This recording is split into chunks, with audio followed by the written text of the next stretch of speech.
जो pre board और board exam है वो अब नजदीक धीरे धीरे आ रहा है और आपको जब साइंस पढ़ते हो तो बायो में डायग्राम्स पढ़ना होता है जिस पर क्वेश्चन हर साल लगभग बन ही जाते हैं। तो आज के इस वीडियो में मैं वो डायग्राम्स लेकर आया हूँ और आपके बोर्ड एग्जाम में कहीं ना कहीं इस डायग्राम से क्वेश्चन आने वाला है। टॉप 10 डायग्राम कंप्लीट बायो में डायग्राम पर बेस्ड जो क्वेश्चन बनते हैं जो बहुत ज्यादा इंपॉर्टेंट है। हेलो सीबीएसई चैंपियंस, तो आपका जो प्री बोर्ड और बोर्ड एग्जाम है वो अब नजदीक धीरे धीरे आ रहा है और इसके लिए स्ट्रैटेजी के साथ पढ़ना बहुत जरूरी है। और आपको जब साइंस पढ़ते हो तो बायो में डायग्राम्स पढ़ना होता है और डायग्राम्स में सबसे पहले वो डायग्राम देखो जिस पर क्वेश्चन हर साल लगभग बन ही जाते हैं। तो आज के इस वीडियो में मैं वो डायग्राम्स लेकर आया हूं जो बहुत ज्यादा इंपॉर्टेंट है और आपके बोर्ड एग्जाम में कहीं ना कहीं इस डायग्राम से क्वेश्चन आने वाला है, फिक्स है। तो ऐसे टॉप 10 डायग्राम कंप्लीट बायो में आज मैं बताने वाला हूं, ध्यान से देख लेना और इसके आसपास जो क्वेश्चन बनते हैं यानी इस पर डायग्राम पर बेस्ड जो क्वेश्चन बनते हैं वो जरूर सॉल्व करना है ना। तो शुरुआत करूंगा मैं सीक्वेंस से। सबसे पहले लाइफ प्रोसेस चैप्टर में ये स्टोमेटल पोर का जो ओपन और क्लोज वाला डायग्राम है ना, ये जरूर पूछा जाता है। कई बार इसकी लेवलिंग पूछ ली जाती है, फंक्शन पूछ लिया जाता है ना। और आपको एक बार ऐसा भी पूछा था कि आपको डायग्राम देकर पूछा था कि कहाँ स्टोमेटल पोर ओपन है या क्लोज है, और अगर ओपन है तो क्यों है और क्लोज है तो क्यों है। क्योंकि पानी जब अंदर गार्ड सेल्स में भर जाएगा तो गार्ड सेल्स स्वेल कर जाएंगे, स्टोमेटल पोर ओपन हो जाएगा। तो ऐसे कनेक्शन यानी मैकेनिज्म को डायग्राम से रिलेट करके पूछता है। अगर आपको यहां पूछ ले कि इस केस में क्या हो रहा है, तो यहां पानी गार्ड सेल से बाहर मूव हो गया जिसकी वजह से गार्ड सेल्स श्रिंक हो गए और इसीलिए स्टोमेटल पोर क्लोज हो गया। तो ऐसे क्वेश्चन बनते हैं। तो ये डायग्राम जरूर देखना, बहुत इंपॉर्टेंट है लाइफ प्रोसेस चैप्टर का। नेक्स्ट जो डायग्राम है वो आता है सर्कुलेशन में, और सर्कुलेशन में ये वाला डायग्राम तो लगभग बन ही जाता है। यहाँ आपको साफ साफ दिखाया है कि हमारे बॉडी में ब्लड का जो फ्लो है, सर्कुलेशन है, वो कैसे होता है। तो ये वेन्स के थ्रू आया राइट ऑरिकल, फिर ब्लड कहाँ गया, राइट वेंट्रिकल में, राइट वेंट्रिकल से ये पल्मनरी आर्टरी के थ्रू कहाँ गया, लंग्स में, वहाँ ऑक्सीजनेशन हुआ यानी ऑक्सीजन ब्लड में ऐड हुआ, कार्बन डाइऑक्साइड बाहर चला गया, फिर ऑक्सीजनेटेड ब्लड दोबारा लेफ्ट आर्ट्रियम में आया, फिर लेफ्ट वेंट्रिकल में, और फिर एओर्टा के थ्रू पूरे बॉडी में। और बॉडी में एक्सचेंज जो हो रहा है सेल्स के बीच वो कैपिलरीज के मदद से हो रहा है। तो ये क्वेश्चन एग्जाम में बनता है कि पल्मनरी आर्टरी का फंक्शन क्या है, पल्मनरी वेन का फंक्शन क्या है ना। तो इस पे बेस्ड क्वेश्चन आते हैं, जरूर से ध्यान रखना है ना। चलिए नेक्स्ट लाइफ प्रोसेस चैप्टर का ही एक डायग्राम है, वो है नेफ्रॉन का। किडनी का फंक्शनल यूनिट क्या होता है, नेफ्रॉन। अब नेफ्रॉन का डायग्राम और डायग्राम में जो अलग अलग पार्ट्स है उनका फंक्शन, जैसे कि यहाँ बोमेस कैप्सूल है तो बोमेस कैप्सूल का फंक्शन बताओ, है ना। यहाँ ग्लोमेरुलस का फंक्शन क्या होता है, सबसे ज्यादा इंपॉर्टेंट ये ट्यूबुलर पार्ट, क्योंकि यही क्या होता है, सेलेक्टिव रीअब्जॉर्प्शन होता है।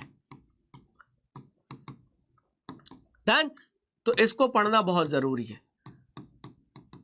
कौन कप शेप स्ट्रक्चर है ना, कहाँ फिल्ट्रेशन होता है, कहाँ सेलेक्टिव रीअब्जॉर्प्शन होता है, ये सारे क्वेश्चन आते हैं। डन। तो इसको पढ़ना बहुत जरूरी है। आते हैं नेक्स्ट। अब यहां से शुरुआत होती है कंट्रोल एंड कोऑर्डिनेशन चैप्टर की। तो कंट्रोल कोऑर्डिनेशन चैप्टर में ये न्यूरॉन का डायग्राम बहुत इंपॉर्टेंट है ना। इस डायग्राम में जो कभी बनाने को आ जाएगा या लेवलिंग को आ सकता है, और साथ ही साथ न्यूरॉन में जो इलेक्ट्रिकल इंपल्स का फ्लो है उस फ्लो के मैकेनिज्म को एक्सप्लेन करने को भी कहता है। तो ये डायग्राम जरूर प्रैक्टिस कर लेना, इजी है, बहुत हार्ड नहीं है। और लेबलिंग का ध्यान रखना कि डेंड्राइट है, ये न्यूक्लियस है, ये सेल बॉडी है, ये एक्सॉन है और ये नर्व एंडिंग है। ठीक है, डन। नेक्स्ट फिर बात करें रिफ्लेक्स आर्क का डायग्राम। ये डायग्राम अगर आपके दिमाग में क्लियर है तो इस पर बनने वाला ऑब्जेक्टिव क्वेश्चन भी कर लोगे, इस पे बनने वाला सब्जेक्टिव क्वेश्चन भी कर लोगे। जैसे कि ऑब्जेक्टिव क्वेश्चन बनता है कि जो रिफ्लेक्स एक्शन में, रिफ्लेक्स आर्क में जो न्यूरॉन्स इलेक्ट्रिकल इंपल्स का फ्लो है उसका सही सीक्वेंस बताइए। तो सही सीक्वेंस क्या होगा, तो डायग्राम देखकर पता लग रहा है, रिसेप्टर से सिग्नल चलेगा सेंसरी न्यूरॉन के पास, सेंसरी न्यूरॉन से स्पाइनल कॉर्ड में, स्पाइनल कॉर्ड से फिर मोटर न्यूरॉन और मोटर न्यूरॉन से फिर इफेक्टर तक। तो ये सही सीक्वेंस है। कई बार ऐसा पूछा गया है सेंसरी न्यूरॉन का फंक्शन बताओ, तो सेंसरी न्यूरॉन का काम है रिफ्लेक्स एक्शन के इंपल्स को रिसेप्टर से स्पाइनल कॉर्ड तक ट्रांसफर करना। मोटर न्यूरॉन का काम है इम्पल्स को स्पाइनल कॉर्ड से इफेक्टर तक ट्रांसफर करना, ऐसे क्वेश्चन आते हैं। व्हाट इज रिफ्लेक्स एक्शन, ये डिफिनीशन पूछी जाती है ना। तो कहीं ना कहीं अगर आप रिफ्लेक्स आर्क का ये डायग्राम देख लोगे तो इस पे बनने वाले ऑब्जेक्टिव क्वेश्चन, सब्जेक्टिव क्वेश्चन सब कर ले जाओगे। बहुत इंपॉर्टेंट है, आता ही आता है, ठीक है, डन। फिर कंट्रोल एंड कोऑर्डिनेशन चैप्टर में जब ट्रॉपिक मूवमेंट पढ़ते हो तो ट्रॉपिक मूवमेंट में ये दो डायग्राम बहुत इंपॉर्टेंट है। ये फोटोट्रॉपिज्म का डायग्राम है, कई बार डायग्राम देकर पूछा जाता है कि किस टाइप का ट्रॉपिज्म है। तो जहां ये खिड़की से लाइट आए, समझ लो कि लाइट स्टिमुलस है, और स्टिमुलस जब लाइट होगा तो ट्रॉपिक मूवमेंट क्या कहलाएगा, फोटोट्रॉपिज्म कहलाएगा। और यहाँ स्टिमुलस दिखाई नहीं दे रहा, क्योंकि यहाँ स्टिमुलस जो है वो ग्रेविटी है, वो ग्रेविटी दिखती नहीं है, फील होती है ना। तो ये किस टाइप का स्टिमुलस हो गया, जियोट्रॉपिज्म। तो ये जियोट्रॉपिज्म का एग्जाम्पल है, ठीक है। अब इसमें पॉजिटिव निगेटिव भी होता है, वो भी ध्यान रखना है कि स्टिमुलस के तरफ जो मूवमेंट होता है उसको पॉजिटिव लेते हैं। तो ग्रेविटी लग रही है नीचे, रूट का मूवमेंट भी हो रहा है नीचे, तो रूट क्या हो गए, पॉजिटिवली जियोट्रॉपिक। लेकिन ग्रेविटी के अगेंस्ट शूट ऊपर जा रहा है तो शूट क्या हो गया, निगेटिवली जियोट्रॉपिक। लेकिन यहाँ जो शूट है वो पॉजिटिवली फोटोट्रॉपिक होगा, रूट निगेटिवली फोटोट्रॉपिक होगा। तो इस चीज का ध्यान रखना है, ठीक है।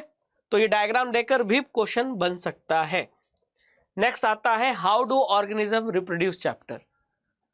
2026 में हो सकता है यहां से क्वेश्चन आ जाए, क्योंकि 2025 में भी आया, 24 में भी आया। 2025 में इस डायग्राम से क्वेश्चन आया था एक्सेट में, है ना। तो डायग्राम में क्वेश्चन ये पूछा था कि पॉलिनेशन का मतलब किस पार्ट से किस पार्ट में पॉलिन ग्रेन ट्रांसफर हो। तो एंथर से जब स्टिग्मा पे पॉलिन ग्रेन ट्रांसफर होता है तो इसी को पॉलिनेशन कहते हैं, क्लियर। तो यहां आपको इस टाइप के जितने भी पार्ट्स हैं उनका फंक्शन क्लियर, कि एंथर का क्या काम है, पॉलिनेशन कहां से कहां होता है, ये फ्लावर कैसा है, यूनिसेक्सुअल है कि बाइसेक्सुअल। तो आप देख रहे हो कि यहाँ मेल रिप्रोडक्टिव पार्ट भी है इसी फ्लावर में, और इसी फ्लावर में फीमेल रिप्रोडक्टिव पार्ट भी है। तो दोनों मेल और फीमेल रिप्रोडक्टिव पार्ट एक ही फ्लावर में है, तो ये फ्लावर कैसा हो गया, यूनिसेक्सुअल। तो ऐसे क्वेश्चन भी आते हैं। तो ये डायग्राम जरूर देख के जाना, how do organism reproduce chapter में, क्लियर। नेक्स्ट यहां आपको दो डायग्राम दिया है, ये मेल रिप्रोडक्टिव सिस्टम का है, ये फीमेल रिप्रोडक्टिव सिस्टम का। कई बार या तो बनाने को आ जाएगा या तो लेबलिंग करने को आ जाएगी। जैसे यहाँ आपका टेस्टिस हो गया, ये स्क्रोटम हो गया, तो लेबलिंग के साथ साथ सभी पार्ट्स का फंक्शन भी याद होना चाहिए कि टेस्टिस का फंक्शन क्या है, स्क्रोटम का फंक्शन क्या है, वास डिफरेंस क्या है, ठीक है। ये सेमिनल वेसिकल और प्रोस्टेट ग्लैंड, इन दोनों के ग्लैंड से फंक्शन पूछे जाते हैं, बहुत इंपॉर्टेंट, ठीक है।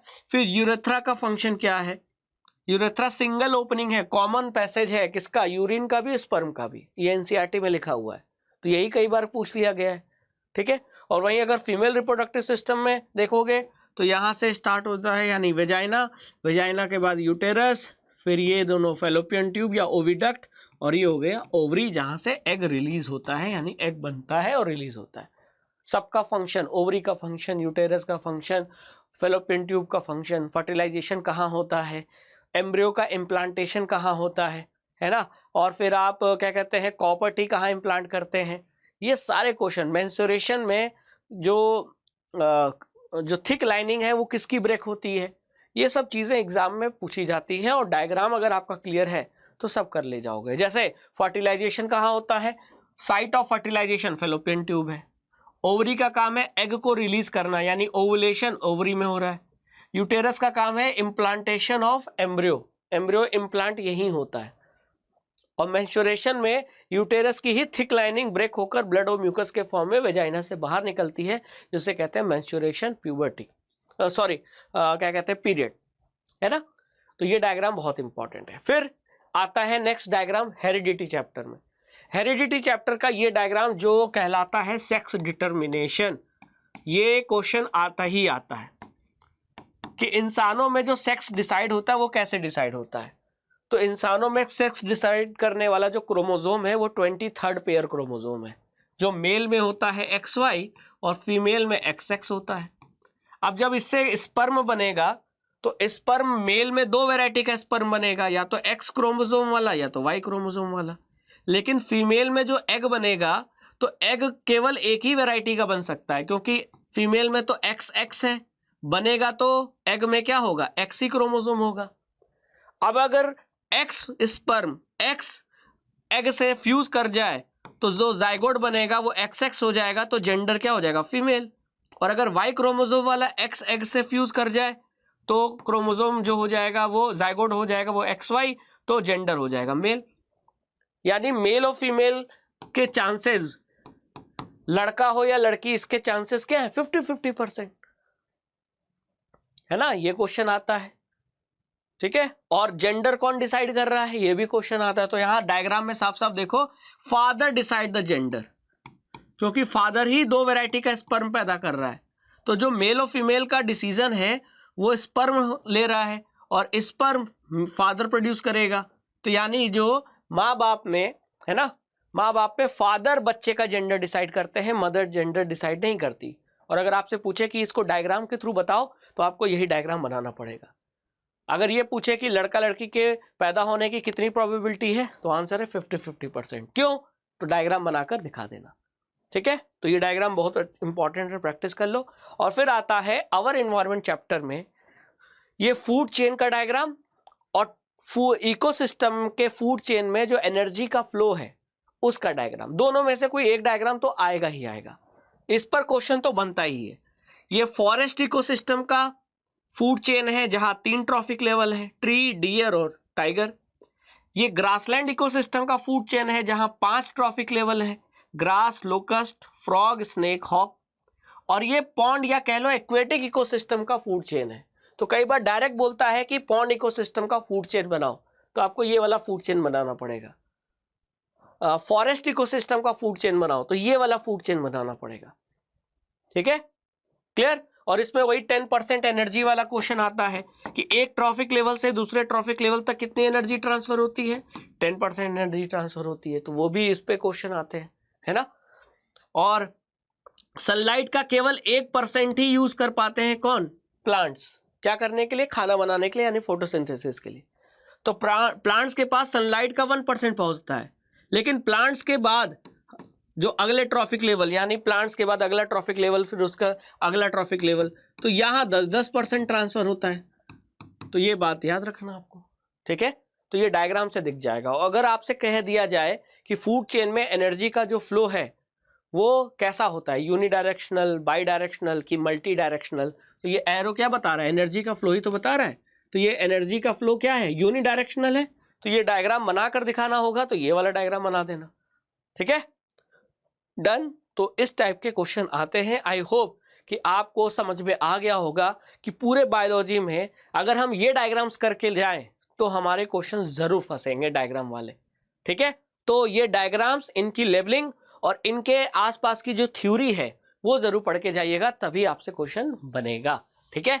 और आपको जाते जाते ये बता दूं कि हमारा जो क्रैश कोर्स है वो आ चुका है और उसकी क्लासेस भी शुरू हो चुकी हैं। और क्रैश कोर्स है हमारा उड़ान प्रो एंड उड़ान। अगर आपको सैंपल पेपर के साथ क्लासेस चाहिए, क्वेश्चन प्रैक्टिस चाहिए, हैंड रिटन नोट्स चाहिए रिवीजन के लिए, तो आपको जुड़ना होगा हमारे उड़ान प्रो बैच से।